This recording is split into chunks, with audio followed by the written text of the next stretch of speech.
Baik, teman-teman, video kali ini saya akan menjelaskan mata kuliah Pendidikan Pancasila yang dibimbing oleh Bapak Bambang Sumantri. Tema kali ini Pancasila sebagai identitas bangsa. Pancasila sebagai identitas bangsa terbagi menjadi 4. Yang pertama, setiap bangsa manapun di dunia memiliki identitas sesuai dengan latar belakang budaya masing-masing.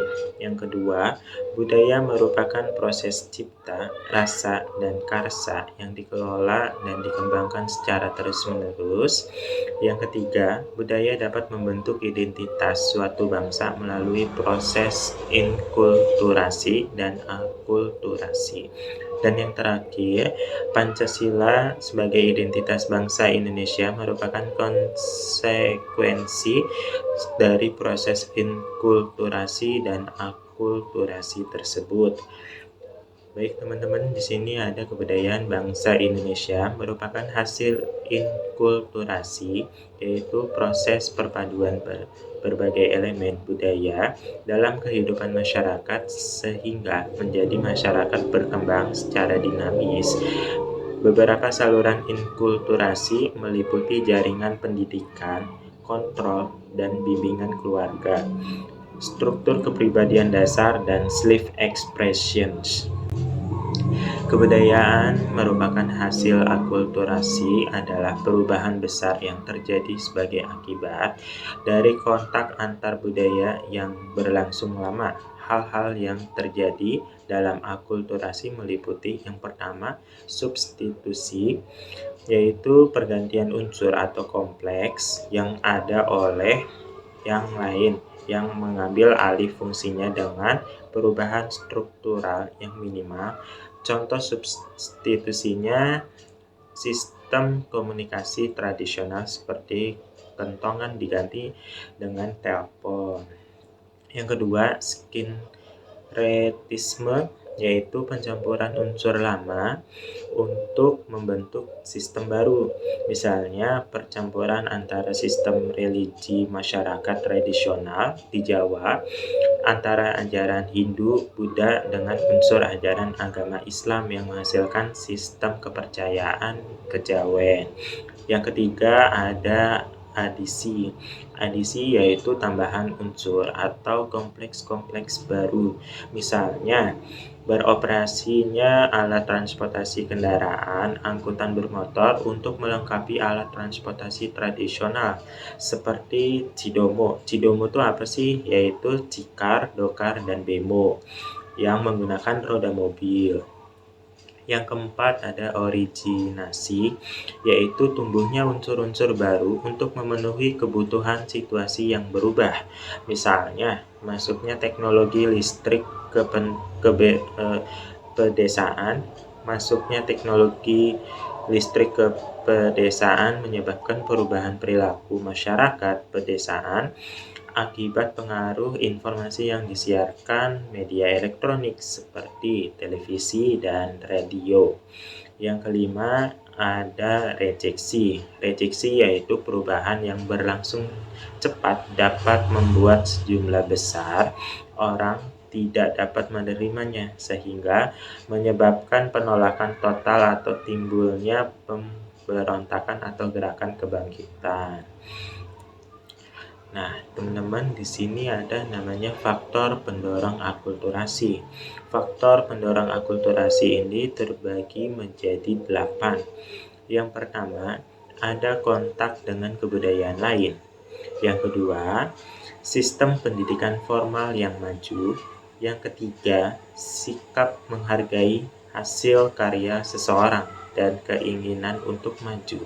Yang keempat, toleransi terhadap perbuatan yang menyimpang atau deviations. Yang kelima, sistem terbuka pada lapisan masyarakat. Yang keenam, adanya penduduk yang heterogen.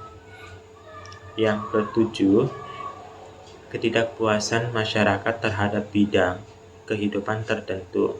Dan yang terakhir teman-teman, yang ke-8 adanya orientasi ke masa depan. Nah, tadi kan kita membahas tentang faktor pendorong akulturasi. Sekarang kita belajar tentang faktor penghambat akulturasi. Faktor penghambat akulturasi ini terbagi menjadi 6. Yang pertama itu perkembangan ilmu pengetahuan yang lambat. Yang kedua, sikap masyarakat yang tradisional. Yang ketiga, adanya kepentingan yang telah tertanam dengan kuatnya. Yang keempat, kurangnya hubungan dengan masyarakat lain. Yang kelima, adanya prasangka buruk terhadap hal baru. Dan yang terakhir, adanya hambatan yang bersifat ideologis. Nah, di sini ada Pancasila sebagai kepribadian bangsa terbagi menjadi 4. Yang pertama, Pancasila sebagai kepribadian bangsa Indonesia, artinya nilai-nilai ketuhanan, kemanusiaan, persatuan, kerakyatan, dan keadilan diwujudkan dalam sikap mental dan tingkah laku serta amal perbuatan.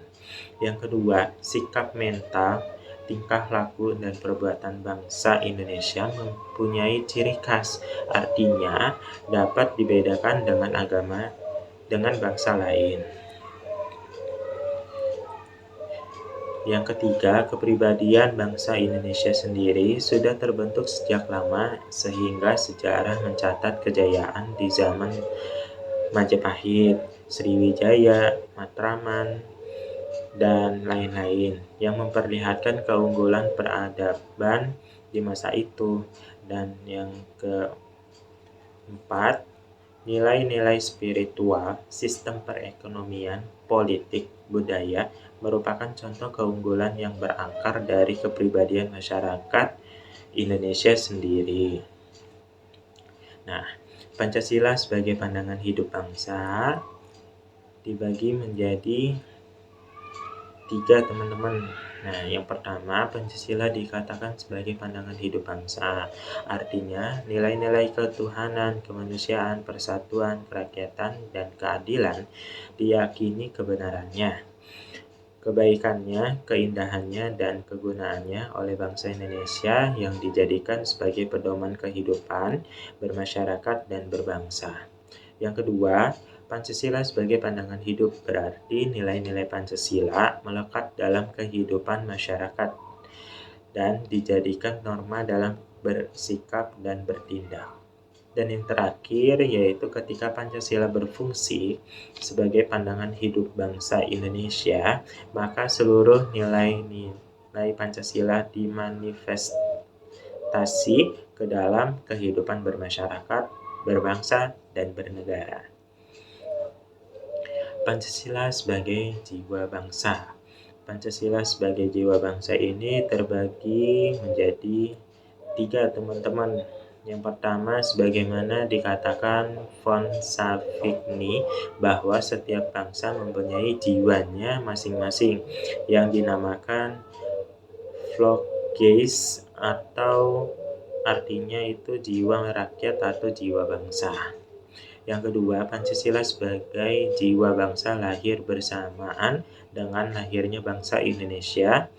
Yang ketiga, Pancasila telah ada sejak dahulu kala bersamaan dengan adanya bangsa Indonesia. Nah, yang terakhir itu ada Pancasila sebagai perjanjian luhur. Pancasila sebagai perjanjian luhur ini terbagi menjadi 2. Yang pertama itu perjanjian luhur, artinya nilai-nilai Pancasila sebagai jiwa bangsa dan kepribadian bangsa disepakati oleh para pendiri negara, political consensus sebagai dasar negara Indonesia. Yang kedua, kesepakatan para pendiri negara tentang Pancasila sebagai dasar merupakan bukti bahwa pilihan yang diambil pada waktu itu merupakan sesuatu yang tepat. Sekian presentasi saya hari ini. Jika ada kesalahan, saya mohon maaf yang sebesar-besarnya. Semoga apa yang saya sampaikan bermanfaat untuk diri saya sendiri dan banyak orang pada khususnya. Selamat siang dan terima kasih. Wassalamualaikum warahmatullahi wabarakatuh.